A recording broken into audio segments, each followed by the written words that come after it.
In the early hours of August 18, 1940, precisely at 5:42 a.m., the air above RAF Northfield was filled with the piercing wail of German dive bombers. This sound was unmistakable. The Jericho trumpet, a mechanical siren attached to the wings of the Stuka, was designed solely to instill fear in everything below. The vibrations reached the hangars even before the bombers were visible. Technicians turned to look. Pilots dashed. Ground crews shouted out bearings and wind speeds. In under 9 minutes, this base would face the most intense Luftwaffe attack since the Battle of Britain began. Amidst this chaos stood a 24-year-old mechanic named Elizabeth Carter, whom the men around her still referred to as the girl who understood engines but not war. She had been awake since 3:10 a.m., inspecting the Merlin engines lined up in Hangar 2. She could hear the Stukas before anyone else because she recognized their frequency. She had memorized it just as she had memorized the vibration patterns of carburetors, ignition coils, and cooling pumps. She looked up and counted the incoming shadows. Not 3, not 7, but over 20. RAF observers later confirmed 20 Heinkel bombers and nearly as many Bf-109s forming escort formations over the estuary. Lizzie didn't need a report. She sensed the numbers instinctively. She knew that in less than 5 minutes, the base would rely on its anti-aircraft crews, and those crews would depend on guns that jammed almost every time they were used. She had watched those guns jam for weeks. She had timed it. 17 to 19 rounds before the feed arm jammed. 12 to 14 seconds to clear the jam. A jam every cycle. A disaster during a mass raid. She had informed the gunners. They had laughed. She had told the engineering staff. They had advised her to focus on engines. She had told the commanding officer. He had smiled kindly, the way men smiled at women in wartime factories, then walked away. But she had also observed the pattern of ejected casings hitting the concrete. She saw angles no one else noticed. She had measured the deviation, 2 millimeters. That was the difference between a smooth rotation and a catastrophic jam. And 2 millimeters was all it took for her to decide that the men were wrong and she was right. At 5:44 a.m., the first bomb struck the south side of the base. The shockwave sent grit flying across the flight line. Half-assembled Hurricanes shuddered like animals awaiting slaughter. Gunners rushed to their stations. Officers barked orders. Someone called for ammunition crates. Another voice called out that radar had detected a second wave following the first. Lizzie heard it all, but she was already on the move, dodging through collapsing scaffolds and bending sheet metal, not seeking shelter, but heading for the anti-aircraft pit. There, hidden beneath a tarp, lay the weapon she had secretly constructed. She arrived at 5:46 a.m. The ground trembled. Dust fell from the metal supports above. A corporal looked at her as if she were insane. She paid him no mind, pulled back the tarp, and unveiled the machine she had put together over 21 nights of stolen hours. The multi-barreled rotary gun weighed just under 20 kilograms, a weapon her peers had dismissed as a mere toy. She spun the barrels with her hand. They rotated smoothly, without scraping. The alignment she had filed by touch was still perfect. She checked the feed path, ensuring it was clear. She confirmed the recoil brace was secure.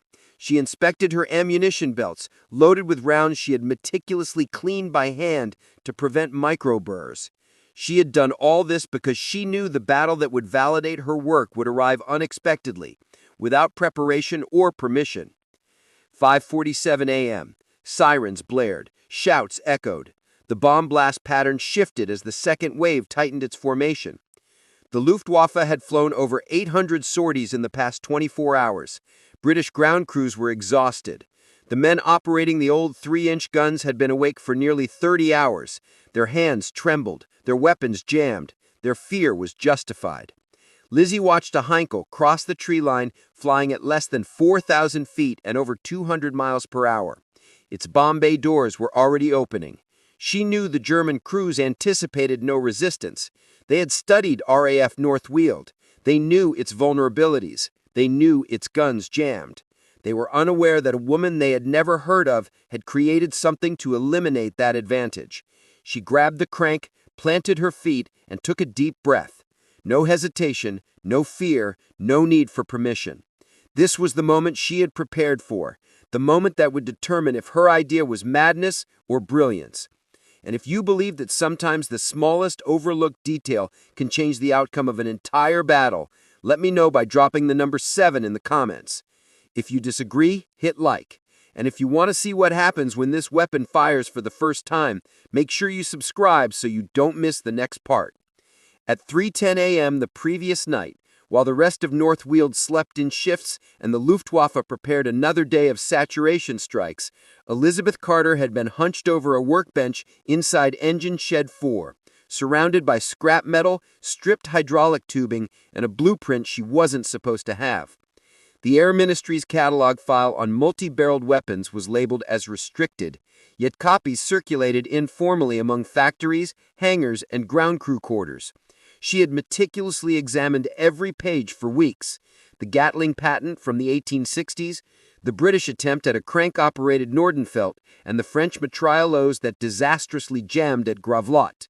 Each failure imparted a lesson, and each success demonstrated what could be achieved if weight, heat, and recoil were managed. She realized she didn't need a massive gun. She needed stable rotation, a dependable feed, and enough barrels for each to cool between cycles. That was the entire secret. She murmured it to herself like a mantra: cold steel, steady rotation, controlled heat. Her concept crystallized on the 24th day of observing QF guns jamming in actual combat. She timed the Germans, jotting numbers in a grease-stained notebook: dive angle, engine pitch, bomb release intervals. The Luftwaffe operated with precision. RAF ground guns did not. That imbalance claimed 10 lives in 1 week. That's when she stopped waiting for approval. She raided the scrap pile behind Hangar 3, selecting 6 pieces of aircraft-grade hydraulic tubing. Each tube was nearly 1 meter long, with alloy strength far surpassing that of a standard infantry barrel. She machined them on a lathe after hours, shaving them until each barrel weighed less than 2 pounds. She aligned them on inside a central steel rod salvaged from a damaged Merlin crankshaft, a part designed to withstand immense stress. She mounted the rods inside a rotational collar she hand-filed over 2 nights until it turned smoothly. Heat dispersion remained a concern, but with 6 barrels instead of 1, each tube would fire only a fraction of the total rounds, reducing peak heat by nearly half. She knew it. She felt it in her hands as she lifted the prototype for the first time. By the second week, she had resolved the recoil issue using a bracket originally designed for wing-mounted Browning machine guns. She reinforced it with a section of oak taken from a broken propeller crate. The oak absorbed shock better than the metal plate. Small detail, huge effect. She repeated that phrase until it became an obsession. Small detail, huge effect. That was where battles turned. That was where lives were saved or lost. She was determined to perfect every small detail, even if no one else cared. The feed mechanism remained the biggest challenge. Standard belts kinked under rotational stress. She tested 30 variations, trimming links, widening the feed arc, and polishing contact points with sandpaper from a Spitfire repair kit. She discovered that a belt fed at a 3-degree offset maintained its shape under rotation. Less than 3, and it jammed. More than 3, and it deviated by 3 degrees. Such a subtlety would escape any officer's notice. Yet, it was a detail that could determine whether 7 German aircraft were downed or 7 British crews perished. She constructed the firing crank using a bicycle pedal assembly. The trigger linkage was fashioned from the tension springs of a 1938 Rally. To test the rotation, she placed the gun on an empty bomb trolley and spun it with both hands. It emitted a hum, not a rattle or sputter, but a hum, akin to a well-tuned engine. That sound confirmed to her that the weapon had moved beyond mere concept. It was now a reality. After 21 nights of labor, it had become a machine no bigger than a small generator, weighing just under 20 kilograms. She cradled it in her arms, nearly overwhelmed with relief. As dawn broke on the 22nd morning, she discreetly transported the prototype to the anti-aircraft pit, concealing it beneath a tarp, awaiting an opportunity that seemed unlikely to ever arise. That opportunity came sooner than anticipated. At 6:10 a.m., the test range at Shoebury-Ness was still shrouded in a cold gray mist, the kind of dawn light that turned every shape into a silhouette, and made even seasoned soldiers question their vision. Waves gently lapped against the concrete seawall with a slow, rhythmic beat. The wind carried the metallic echo of distant artillery drills. The air was filled with the scent of salt, cordite, and burnt oil. Technicians stood by range markers, clipboards in hand. An officer checked his pocket watch twice, growing impatient. No one there knew they were about to witness something that shouldn't have existed. A weapon crafted by a woman, without clearance, funding, or institutional approval. They only knew that Commander Harris wanted to resolve the matter once and for all. At 6:13 a.m., Elizabeth Carter stepped onto the range with her prototype slung under her arm. 20 kilograms of steel, oak, and determination. The officers stared, none of them concealing their skepticism. The corporal responsible for overseeing safety procedures muttered, "If this thing blows, I hope she's the closest to it." Carter pretended not to hear. She placed the gun on the firing stand, secured the recoil brace, and checked her feed belt one last time. She ran her fingers along each link, searching for burrs and micro-deformations that could jam the mechanism. Her heartbeat matched the rhythm of the wind, calm, focused, unapologetic. At 6:14 a.m., she manually spun the barrel cluster once. The sound was crisp, airy, and without resistance. The officer in charge blinked in surprise. He had anticipated clattering metal, not a rotation as seamless as the spool-up of a Merlin engine supercharger. Carter sensed the equilibrium. Each barrel was perfectly aligned around the central rod. When she let go of the rotation, the barrels continued to spin for nearly a second before halting. No vibrations, no snags, no scraping noises. Such precision seemed impossible with scrap metal. At 6:15 a.m., the testing directive was given. 3 firing stages were outlined. The first stage involved 15 seconds of rotation without ammunition. The second stage required slow firing at a rate of 10 rounds per second. The third stage demanded full rotational output until reaching the heat limit or experiencing mechanical failure. As soon as the officer began reading the protocol, Carter had already grasped the crank, her feet firmly planted. She was more familiar with the weapon than her own signature. She gave a single nod. Ready. At 6:16 a.m., the initial rotation test commenced. Carter turned the crank. The barrels accelerated, then settled into a flawless rotation hum. Technicians monitored vibration gauges. The readings remained within acceptable limits. One observer murmured, "That's impossible." Another asked, "How is she doing that with a bicycle crank?" The officer noted the rotation speed exceeded 700 revolutions per minute without an ammunition load, nearly doubling his expectations. At 6:17 a.m., Phase 2 started. Carter loaded the belt. The technician winced as no one trusted the feed mechanism. She placed her hand on the guide rail, aligned the 3-degree offset she had calculated in the hangar, and secured the belt. She turned the crank. The gun barked once, twice, then roared to life. 10 rounds per second streamed through the barrels in a consistent flow. Casings ejected uniformly, hitting the concrete with a rhythmic beat. No jams, no feed hesitation.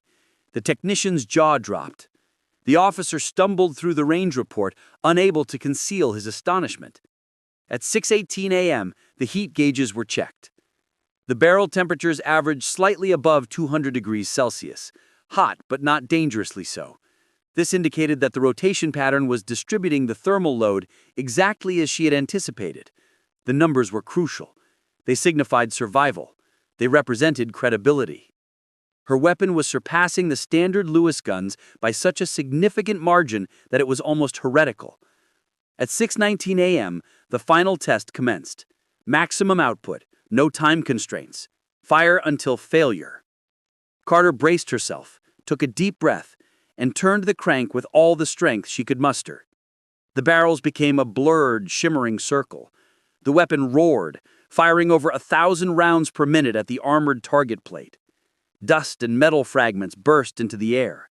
The sound echoed across the range like the rotors of a low-flying helicopter. Officers covered their ears. Technicians scrambled to find new angles for readings. The recoil brace groaned but held firm. The barrels glowed along their seams, but never warped. The feed belt operated more smoothly than any belt-fed system they had tested that summer. At 6:20 a.m., the unthinkable occurred. The weapon didn't stop due to failure, it stopped because Carter allowed it to. She released the crank and stepped back. The barrels continued spinning for nearly half a second. Still balanced, still operational, still defying the expectations of something built in a makeshift workshop. Silence enveloped the range. Not a single officer spoke. One of them reached for the barrel cluster. Carter slapped his hand away. "Hot," she warned. He nodded, embarrassed. At 6:21 a.m., the test sergeant announced the target data. The penetration patterns showed consistent grouping. Impact depth exceeded expectations by nearly 20%. Feed efficiency was measured at 98%. The jamming rate was 0. Over 1,000 rounds fired without a single jam. In 1940, that statistic alone could mean the difference between life and death for a crew. At 6:22 a.m., the officer who had dismissed her weapon as a mere toy uttered words no one anticipated. This might actually save the base. Carter remained expressionless. She didn't boast or celebrate. She simply gazed at the barrels with the same intensity a mathematician reserves for a formula finally validated. She had achieved what the manual claimed was impossible. She had defied the rules and met the demands of war. She had created something functional. If you believe innovation doesn't wait for approval, drop the number 7 in the comments. If you think the officer was justified in his skepticism, hit like. And if you're curious to see what unfolds just hours later when this weapon confronts real German aircraft in combat, make sure you're subscribed so you don't miss the next chapter. At 6:14 a.m. on August 18, 1940, mere hours after her weapon astonished the test officers at Chubens, Elizabeth Carter faced a moment for which no engineer is ever truly prepared. For when the battlefield calls for proof, it demands more than theory, diagrams, or calculations. It requires proof delivered under fire. The Luftwaffe appeared on the eastern horizon as a faint metallic glimmer, then as a darkening line, and finally as 20 Heinkel bombers in tight formation, with nearly 20 Messerschmitt fighters above them, climbing, diving, and adjusting altitude with predatory precision. Radar at Forens detected the formation at 6:10 a.m. North received the alert at 6:11 a.m. By 6:12 a.m., bomb bay doors on several Heinkels were already opening. This left the base with barely 3 minutes to react. 3 minutes for crews who had been awake for over 30 hours. 3 minutes for guns that jammed in every engagement. 3 minutes for a weapon in which no one believed except the woman who built it. At 6:16 a.m., the first bomb struck the perimeter fuel depot, erupting into a column of yellow-white flame over 40 feet high. The blast knocked men off their feet and shattered the windows of Hangar 2. At 6:17 a.m., the control tower lost partial power. At 6:17 and 20 seconds, the second wave broke formation and began their dive sequence. Sirens wailed. Hurricanes scrambled for takeoff slots. Ground crews pushed ammunition carts with trembling hands. Officers shouted, relaying firing grid coordinates over the chaos. In the anti-aircraft pit near the southwest corner of the field, Carter stood alone beside her weapon, under the rising smoke. The tarp lay abandoned behind her, resembling the shed skin of a creature finally ready to reveal itself. At 6:17 and 40 seconds, a corporal shouted, "Gun 3 is out! Jam in the feed arm!" Another called out, "Gun 1, misfire! Clearing now!" A lieutenant frantically searched for options and noticed Carter's device. His face showed a mix of disbelief and fear. "Is that thing operational?" Carter didn't respond. She gripped the crank, braced the recoil against her shoulder, and adjusted the elevation wheel with her free hand. The target angle was 19 degrees, with the predicted intercept point less than 1,200 yards away. The wind was blowing at 7 miles per hour with a crosswind from the southwest. The time to impact was under 90 seconds. At 6:18 a.m., she turned the crank. The barrels roared to life with a sudden violent metallic snarl, causing 3 gunners to instinctively duck. The first burst shot into the sky in a stream of glowing tracers, each one rising toward the Heinkel Formation with mechanical precision. The Luftwaffe did not anticipate fire from this sector. Intelligence reports had marked the southwest pit as low functioning due to repeated jamming. The Heinkel at the center-left formation banked slightly, adjusting its dive angle, and flew directly into Carter's line of fire. At 6:08 and 24 seconds, the first impact hit. A tracer pierced the bomber's left engine cowling. Half a second later, another tracer sliced through its oil line. The Heinkel choked, belched black smoke, and fell out of formation. It crashed behind the ridgeline at over 200 miles per hour, exploding in a rolling ball of flame. Ground crews froze at the sight. One kill, from a weapon they had mocked less than 24 hours earlier. At 6:19 a.m., she adjusted the elevation again. The barrels were already glowing a dull red. Heat gauges would have warned her to pause, but she had no gauges. Only instinct and mechanical awareness, sharper than any blueprint. She sensed the temperature through vibration. It was still stable. She cranked harder. The gun unleashed a second storm of fire, nearly 15 rounds every second. A Messerschmitt dove toward her position, its MG-37 cannon flashing. Rounds kicked up dirt around the pit. A technician screamed for her to take cover. She ignored him, pivoted the entire assembly 3 degrees to the right, and fired a sustained burst that hit the underside of the fighter's right wing. The pilot tried to pull up, but the structural failure spread across the wing root like a tear. The fighter spiraled downward, trailing smoke, and crashed into the tree line. 2 confirmed hits. At 6:19 and 53 seconds, 3 Heinkels flew overhead at altitude just under 4,000 feet, releasing another barrage of bombs. The ground trembled. Pieces of concrete were sent flying. Carter steadied herself against the recoil brace.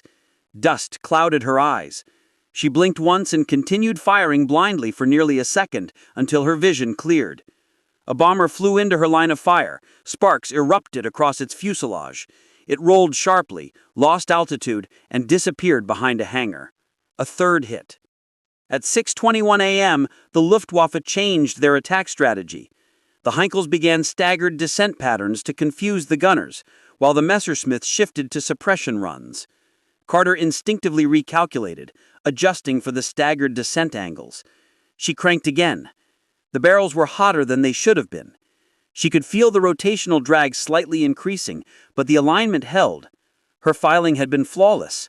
She made micro-adjustments to reduce friction. The barrel spun faster.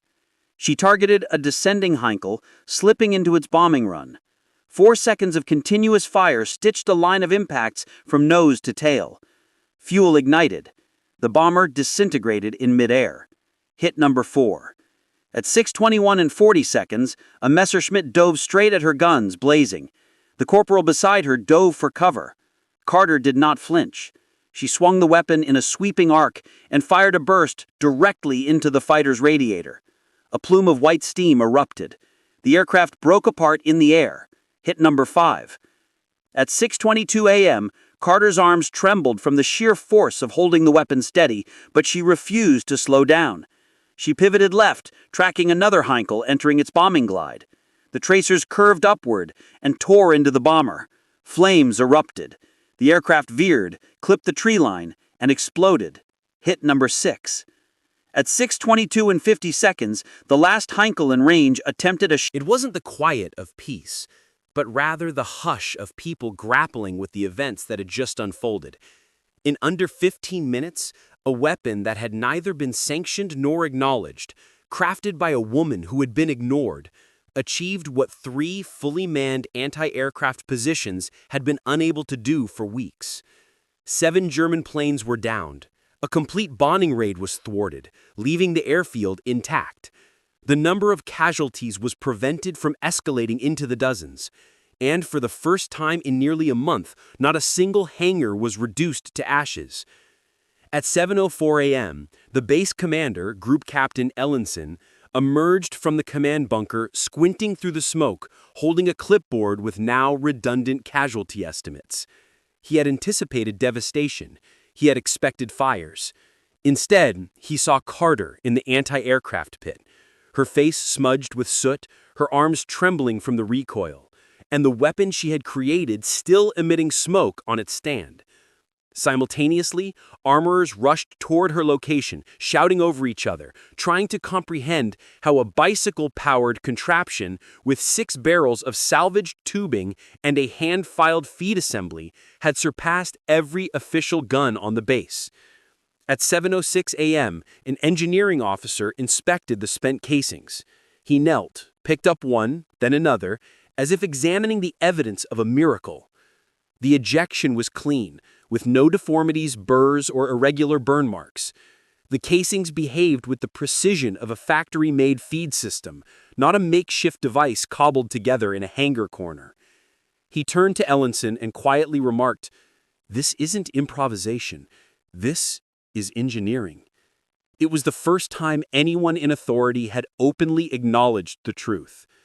At 7:08 a.m., radar detected a second Luftwaffe formation 40 miles away, but it didn't proceed with an attack.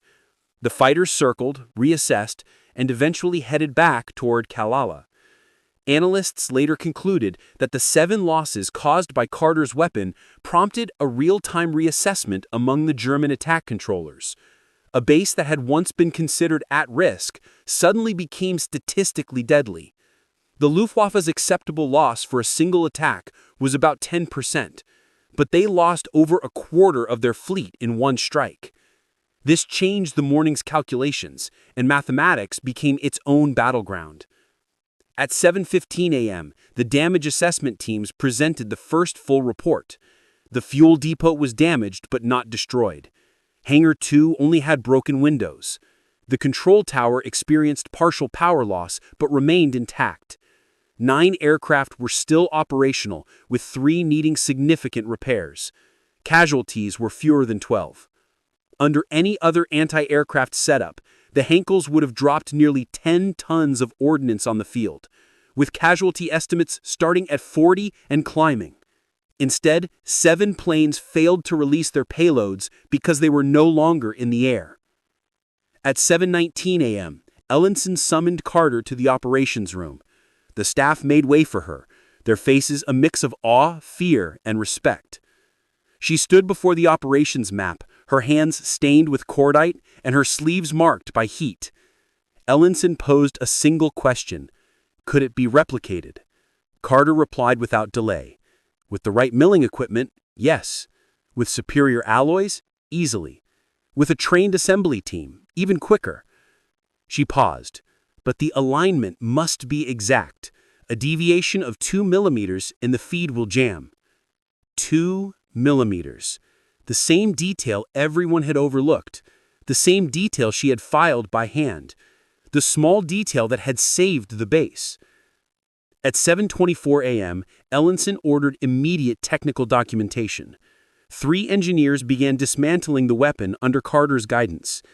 As they removed the barrel cluster, they found heat dispersion so evenly spread that the barrels showed less warping than standard Lewis guns after similar firing periods. The rotational collar exhibited uniform wear. The feed arm maintained alignment despite sustained output beyond expected limits. An engineer quietly asked, "How did she manage this without a machining team?" Carter replied plainly, "I listened to the metal. It tells you its limits." At 7:30 a.m., teleprinter messages started arriving at Fighter Command Headquarters. A new, unregistered anti-aircraft system had shown a kill-to-round ratio nearly 5 times greater than the QF 3-inch guns. A female mechanic had both designed and constructed it. The base she protected had withstood one of the month's most intense Luftwaffe attacks. Headquarters questioned if the report was exaggerated. Ellenson sent back a brief response. If anything, the figures downplay what we observed. At 7:41 a.m., a runner came from the intelligence hut carrying the debris catalog from the crash sites. Several Messerschmitt fragments displayed consistent penetration spacing of 2.5 inches apart across multiple impact points. This was evidence that Carter's rotational harmonics were intentional. The impact grouping was achieved by a handmade mechanism. The officers examined the data and realized that her weapon was no accident. It was precision wrapped in improvisation, innovation disguised as scrap metal. By 7:50 a.m., the morale shift across the North was undeniable. Crews worked with renewed urgency, repairing aircraft, loading ammunition, and checking defensive positions. Men who had barely spoken to Carter nodded at her as they passed. A sergeant from Gun Pit 2 approached her, initially awkward, then asked her if she could teach him the 3-degree feed offset trick. She took a piece of chalk, crouched beside a crate, and sketched the mechanism from memory. Within 20 minutes, he grasped a concept he couldn't have learned from any manual. At 8:02 a.m., an officer from the Ministry of Aircraft Production called the base directly, demanding all documentation of the weapon immediately. Ellenson replied that the documentation didn't exist yet because the weapon had been built by a single person using scavenged parts.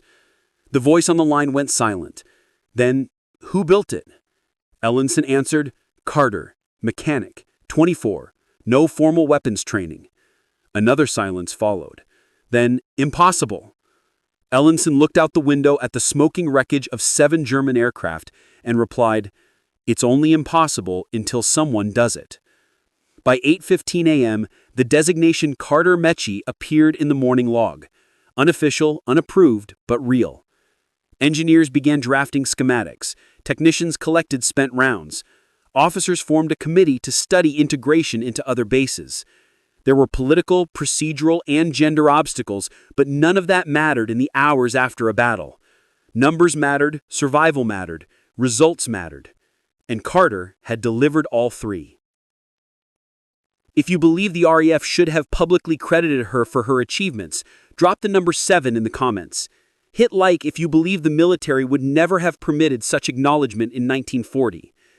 And if you're curious to see the impact of her invention as it spreads across various bases and starts influencing the air war itself, be sure to subscribe for the next chapter.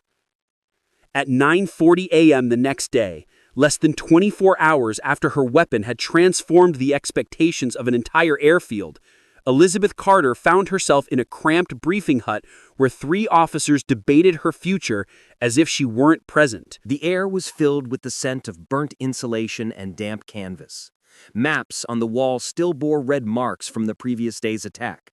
A kettle hissed on a stove in the corner, ignored by everyone. All attention was on the slim file on the table, labeled Carter Mechanic, Non-Commissioned. At 9:41 a.m., the first officer spoke up. This cannot be made public. A woman cannot be the face of an anti-aircraft breakthrough. It will disrupt the chain of command. The second officer retorted. Chain of command is irrelevant when a woman without weapons clearance saves an entire base. Facts are what matter.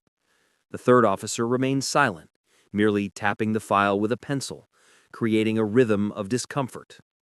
Carter listened without showing any reaction, her hands clasped behind her back, her posture stiff. She had anticipated this moment ever since she pulled the crank and the first Heinkel fell from the sky. At 9:43 a.m., the meeting shifted from tone to substance. The officers examined the performance logs. 0 jams, 7 confirmed kills, feed integrity at 98%, barrel deformation below acceptable limits, rotation stability surpassing expectations for a handmade mechanism by over 30%. None of it aligned with established doctrine. None of it fit into any framework the RAF had for innovation. The numbers spoke for her, but numbers alone were insufficient for institutions steeped in tradition. At 9:46 a.m., a representative from the Ministry of Aircraft Production arrived, drenched from the storm that had come in. He wiped his glasses, surveyed the room, looked at Carter, and then posed the question that mattered most. Can she produce more? Ellison responded before Carter could. Not without proper tools. Carter added, and not without a team I can trust. The ministry official nodded once. Then you will have both. At 10:18 a.m., she was taken to a secured hangar, typically used for Merlin engine overhauls. Inside, the atmosphere had shifted. Engineers who had ignored her the previous week now hovered near her blueprint sketches. Metal workers examined her collection of barums, while technicians meticulously documented each part she had gathered. A drafting table awaited her, covered with blank vellum sheets, and the words Carter Mk2 replication were scrawled in chalk at the top. At precisely 10:22 a.m., she settled at the drafting table, her hands, still marked with scratches and burns from the day before, poised above the paper. She took a deep breath and began to transform her instincts into engineering. Barrel alignment, feed tension, rotation harmonics, recoil compensation, heat dispersion. Every detail she had intuitively understood now transferred from pencil to paper.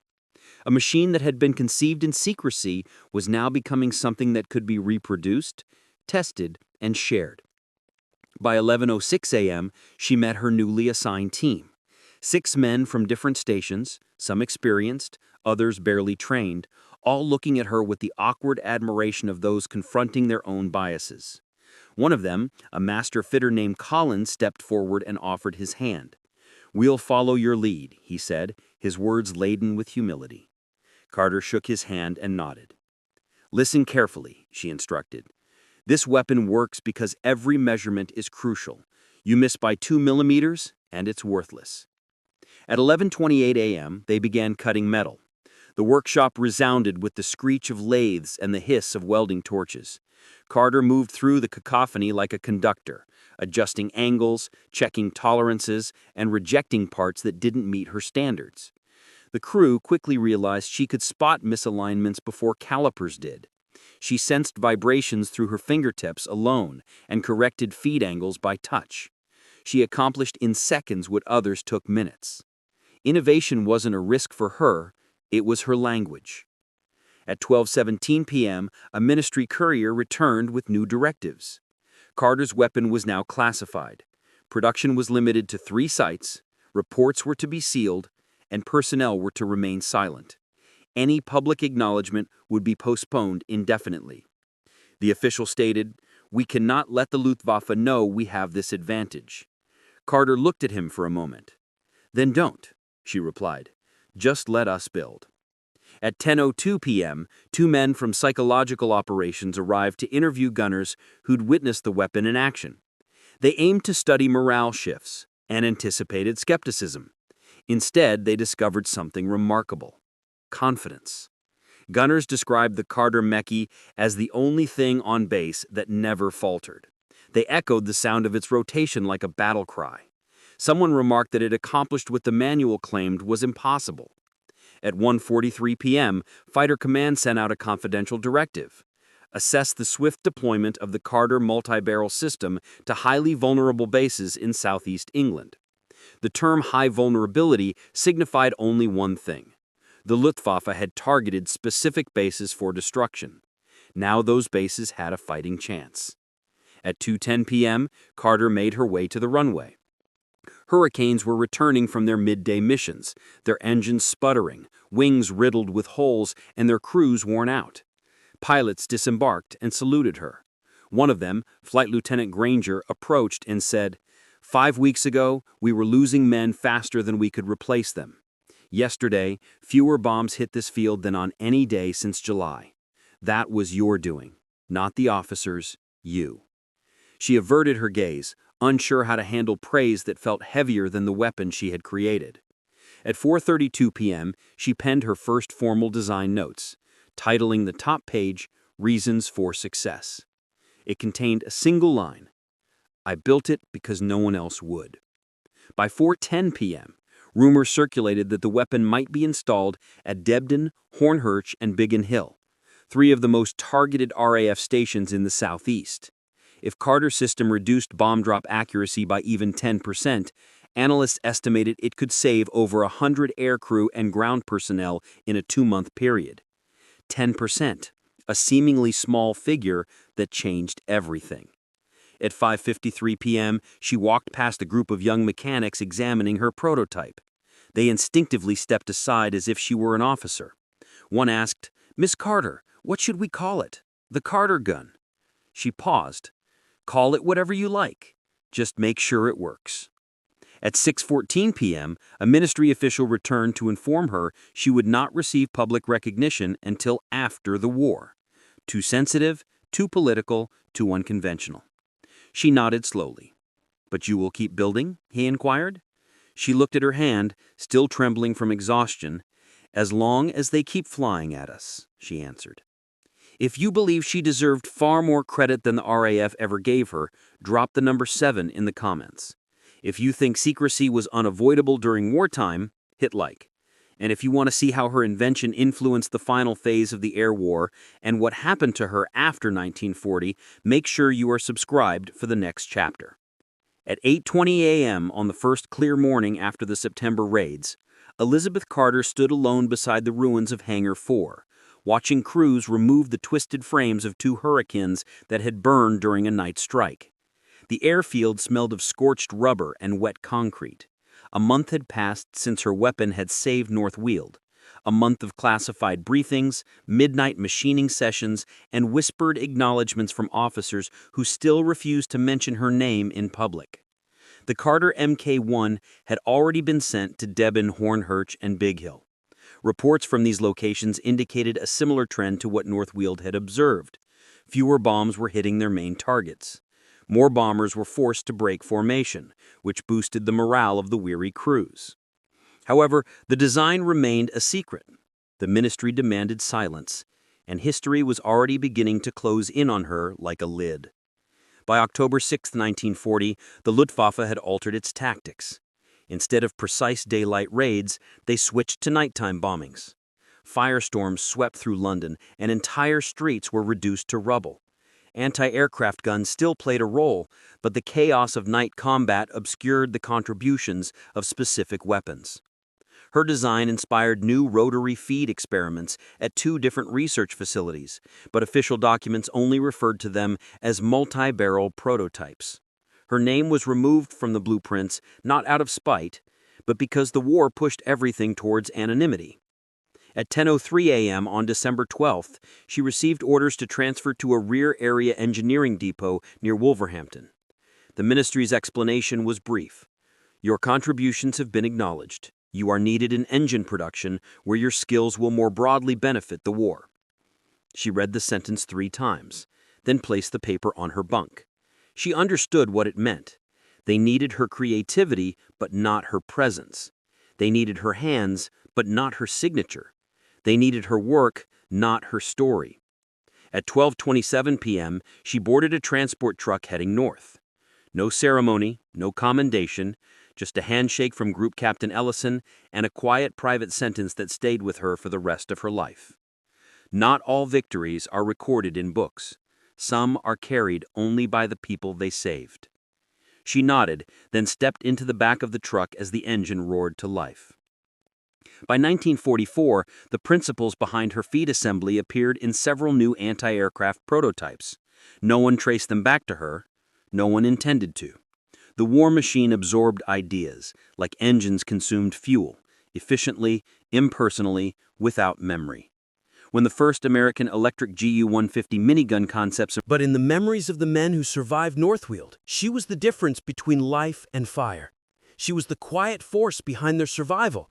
She was proof that innovation does not ask permission and heroism does not require recognition. If you believe ordinary people change history more often than the world admits, drop the number 7 in the comments. If you think stories like hers remain hidden because war forgets too quickly, hit like.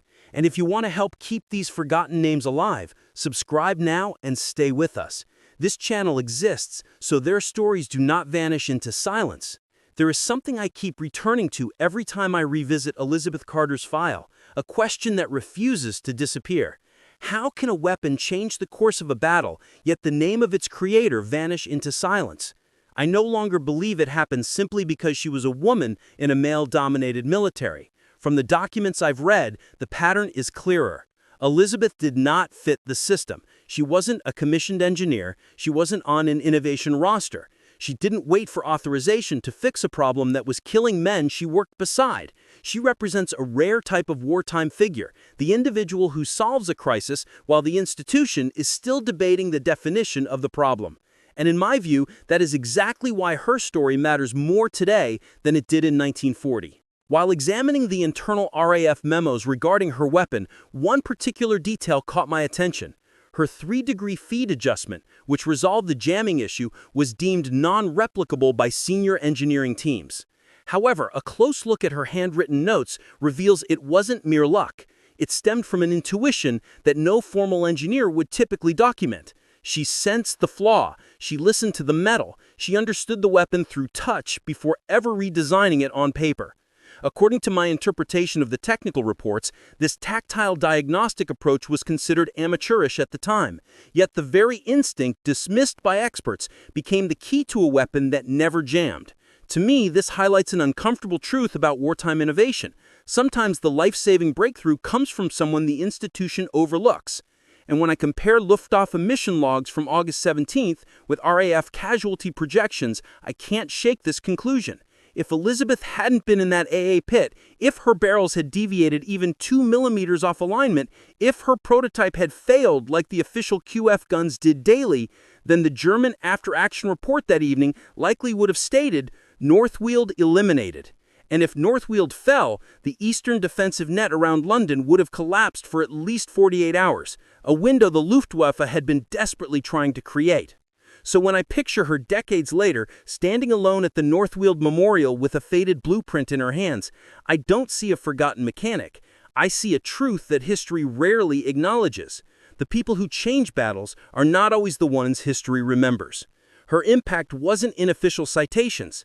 It lived in the pilots who survived that morning, in the AA crews who finally had a reliable weapon, and in the engineers who quietly adopted her ideas while pretending they were their own. If there's a single lesson from Elizabeth Carter's life, in my view, it's this. History isn't written by the victors. It's written by those allowed to speak. And the rest, the Elizabeth Carters of the world, can only be rediscovered if someone is willing to dig through the dust and ask, who actually solved this?